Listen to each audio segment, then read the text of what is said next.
This is a new universal cutter, which I've designed and produced for use on my Automated Rose Ornamental Lathe. The design is based on the original designs by Bill Ooms, Lindow, and others, with some minor modifications. Rather than use an overhead cutting frame, I chose to use a ram micromotor, which Bill Ooms also used in the design of his universal cutting frame. This design will eliminate the need for an overhead cutting frame. I designed this universal cutter using the Fusion 360 software. In this software, I designed all the components for the system, produced the schematic drawings for each of the components, and I also generated an automation demonstration of the assembly of each of the components into the finished universal cutter. Here is a complete universal cutter mounted on the AXA tool post on my Automated Rose Ornamental Lathe.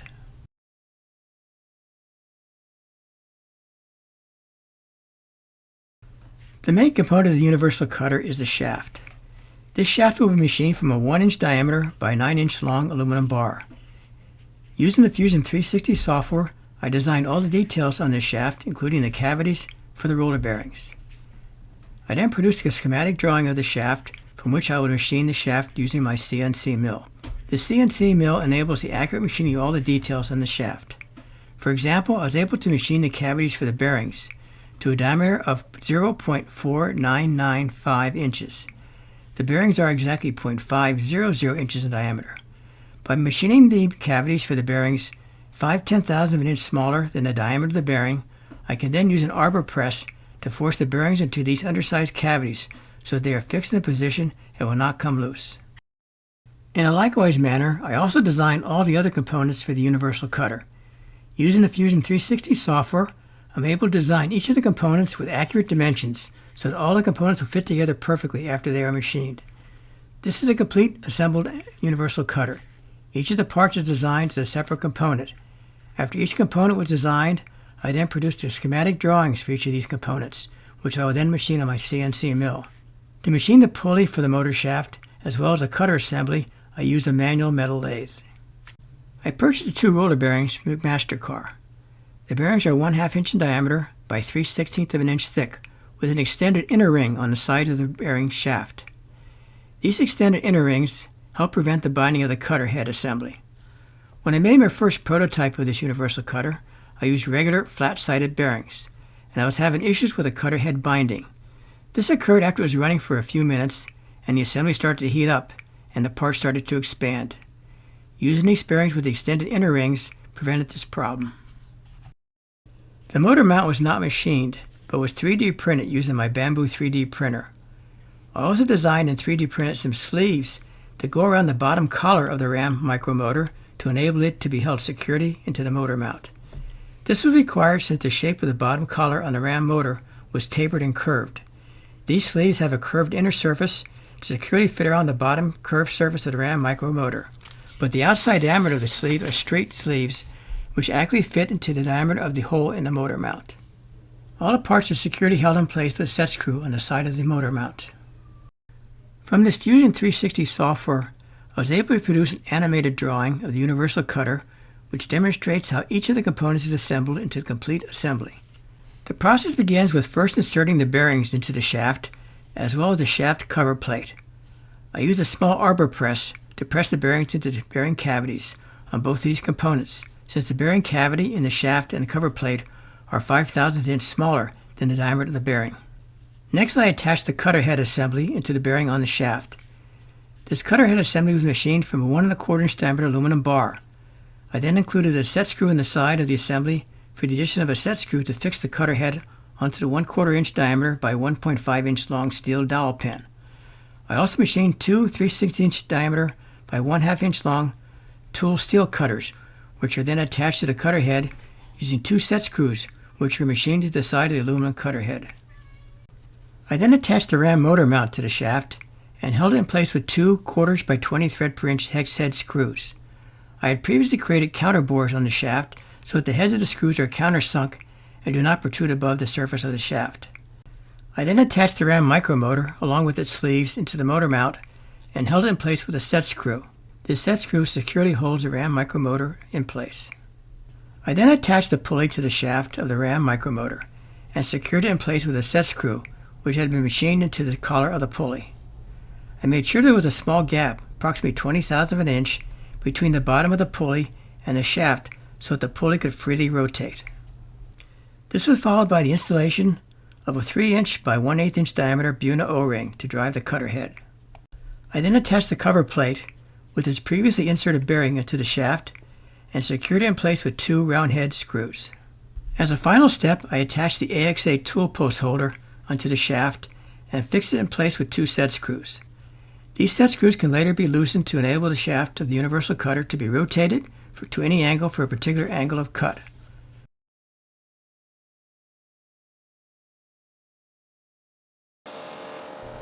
The shaft and cover plate were machined on my CNC mill, which I described in the previous videos. To machine the shaft, I took the dimensions from the schematic drawing and designed the machining details using the mill's Centroid Acorn software. This software enables me to program the various machining steps to control the machining operations for the mill. I use 5 different cutting tools to machine the shaft. This section of the video is sped up 10 times the actual cutting speed and highly edited to reduce your viewing time. For the first series of steps, I used a 3/8 inch end mill to machine the flat top surface of the shaft and also the 2 cavities, one cavity for the cutter head and a second cavity for the pulley. I used a 1/4 inch drill to drill the pilot holes for the cutter head, the 2 mounting screws for the ram tool holder, and a final hole for the ram's shaft and pulley.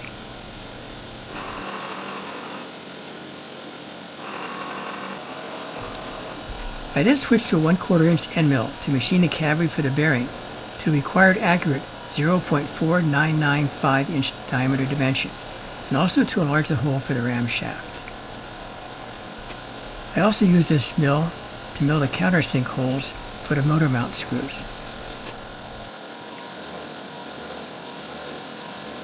I next used a .201 inch diameter drill to drill the 2 holes which are needed for the 2 screws to mount the cover plate.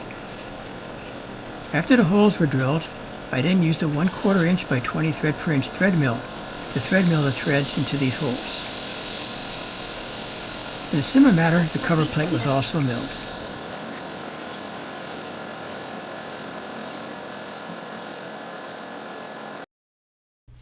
After all the parts were machined, they were assembled as shown previously. This is the finished universal cutter assembly, ready to be attached to my Automated Rose Ornamental Lathe. I just finished grinding some cutters for the cutter head. I used some 3/16 inch diameter high-speed M2 tool steel rods that I purchased from McMaster-Carr. The cutter head requires 2 of these cutters in order to maintain the balance of the cutter head. When I tried to run the cutter head with only 1 cutter, the noise level and vibration increased significantly. I ground the tips of the M2 steel rods to a 60-degree point using diamond grinding wheels on both my Tormac grinder and my Rikon grinding system. The universal cutter assembly is then attached to the AXA tool post on my Automated Rose Ornamental Lathe.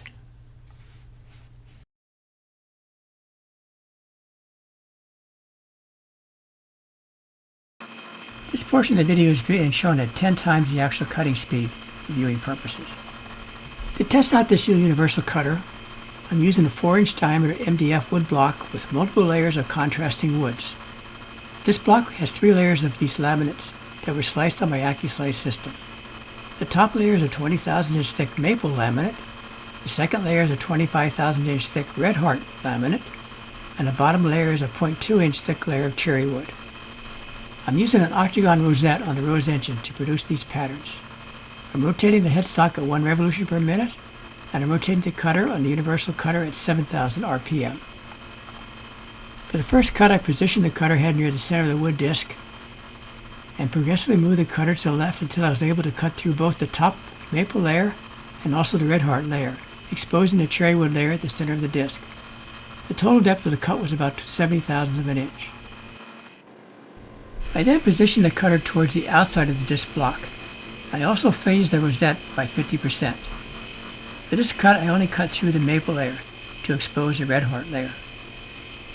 For this first test, I was running the rose engine in the manual mode. I turned on the spindle to rotate at 1 RPM, and then I progressively moved the cutter inwards in 0.004 of an inch steps. Here you can see the resulting patterns created with this universal cutter. I was pleased with the result of this first test of this new universal cutter. The cutter was slightly high on the AXA tool post, and you can see this error if you look closely at the resulting pattern. I'll correct this error next time by just adjusting the height of the cutter using the thumb screw in the tool post. Thank you once again for watching this video. If you have any questions or comments, please contact me via email or leave your comments in the comment section below. And thank you.